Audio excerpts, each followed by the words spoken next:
Hi friends, this is Miss Angie, your children's librarian at Tredyffrin Public Library, and I'm here to do a book talk for you.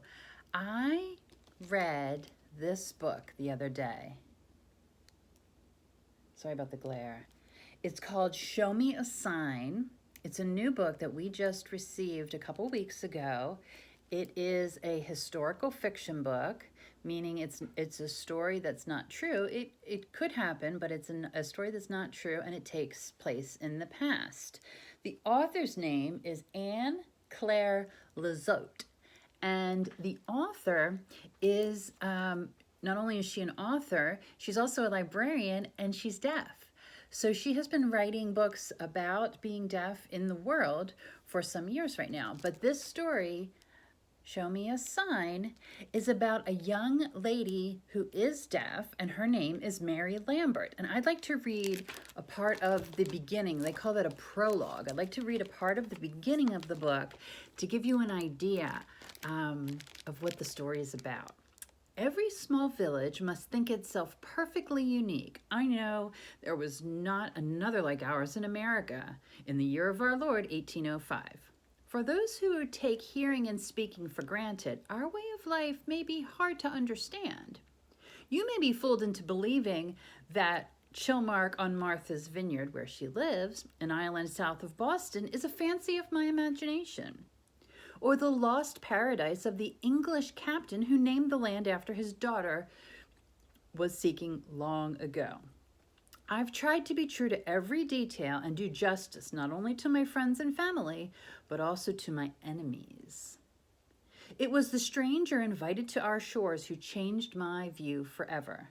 I warn you, there are accounts of great wickedness along with hopes in these pages.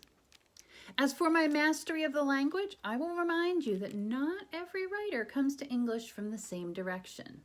My story is built not with brick and mortar, but by finding the right words and making events come to life. If it were a place, it would have many windows and doors to see your reflection, to peer into and walk through. I hope you will be brave enough to enter. Mary Elizabeth Lambert.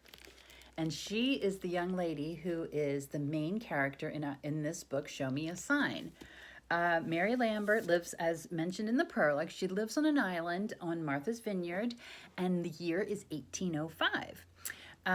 Mary is deaf, and on her island, there are a lot of deaf people. Her father is deaf, but her mother and her siblings are hearing, or her one sibling is hearing. So everybody on the island signs to communicate with each other. It's nothing, people don't think twice about it. Everybody communicates, everybody looks at each other so they could read lips, and everybody signs, whether they're hearing or not. So Mary doesn't think that she's any different from anybody else. In fact, their uniqueness is celebrated on this island until somebody comes to the island, and Mary finds herself in a place that's very different from where she lives. Some crazy things happen. She learns things about hearing people that she doesn't really like. And in the end, it is an interesting reflection on what we take for granted as an ability versus what we see as a disability. People on this island don't see it as a disability, but where Mary goes, they do. So it's very interesting and very different. And it also, I think, what I want you guys to think about if you guys read this book is, what is normal? On her island, it's normal not to hear. It's normal to sign. But when she goes to Boston, she ends up in Boston, it's not. And everyone's treated very differently. So it's a very interesting book. It's a fast read. I know some of you like to know how many pages, so let me see. How many pages are there? There are 269 pages. You can get this book on Libby. Once we get back to the library, I'll return my copy and you can check it out. So I hope you enjoy. Thanks for watching, and stay tuned for more book talks. Bye-bye.